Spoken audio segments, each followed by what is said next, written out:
All right, now let's talk about the most common elements for working with text. So you learned about the P or paragraph element, which we use for displaying some text.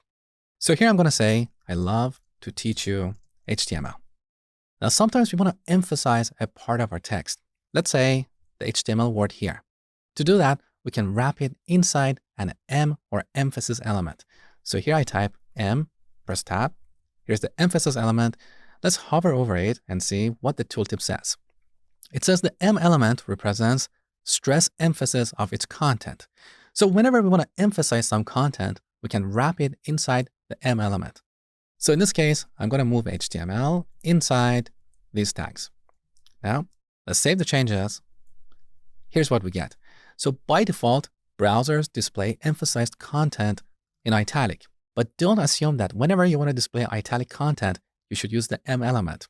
Because the purpose of the M element is to emphasize content in our HTML document. And this helps search engines extract important content in our documents. Anything to do with styling should be done in CSS.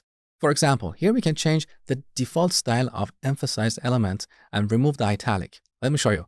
So in the head section, we add the style element. And here we define a rule for emphasized content.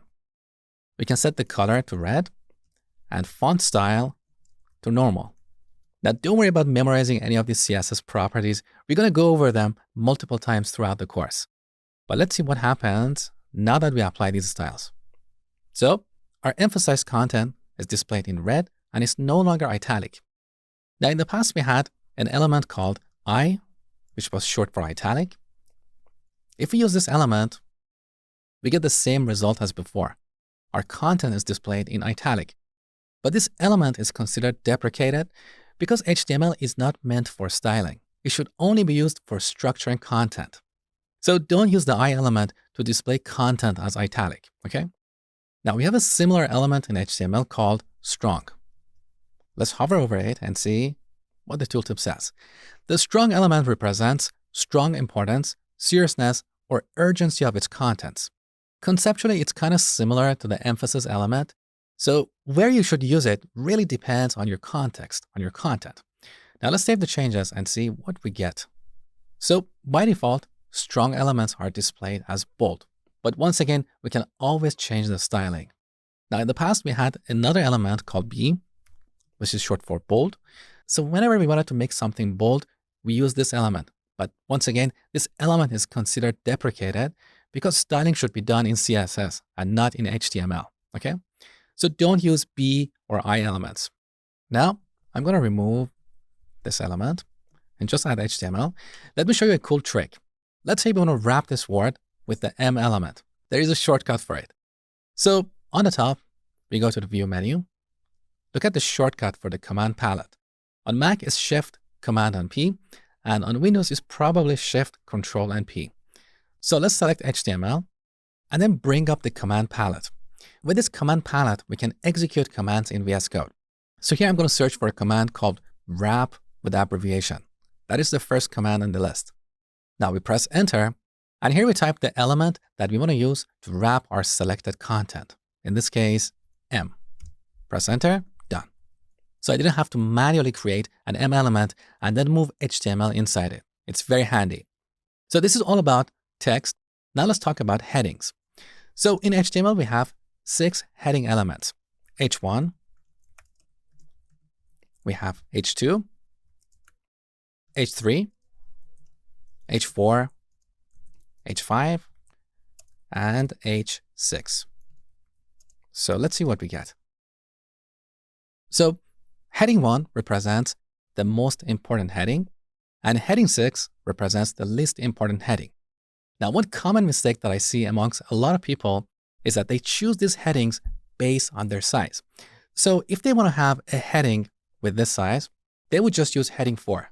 That is not how you're supposed to use headings, because the size can always be changed with CSS. It's a matter of styling.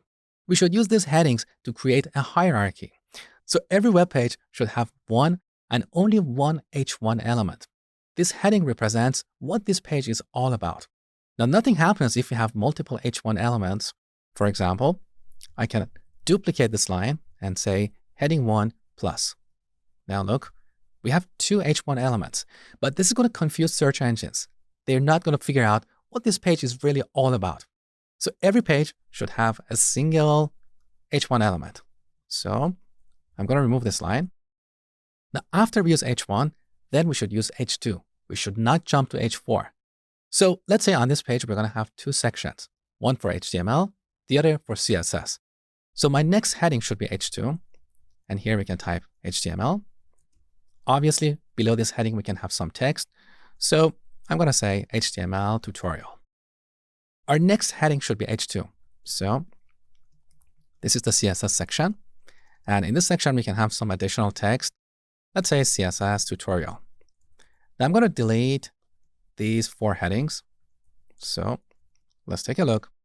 So we have a hierarchy. On the top, we have an H1 element. Below that, we have 2 H2 elements. Now let's say in this section, we're going to have 2 subsections. There we should use H3 elements. So here's our HTML section. In this section, we're going to have 2 H3 elements. Let's say code and exercise. Now take a look. So we have a hierarchy. This is how we should use these heading elements. The better we can represent the structure of our document using HTML, the better search engines can read and understand our content. So that's all about text. Next, we're going to talk about displaying special characters in HTML.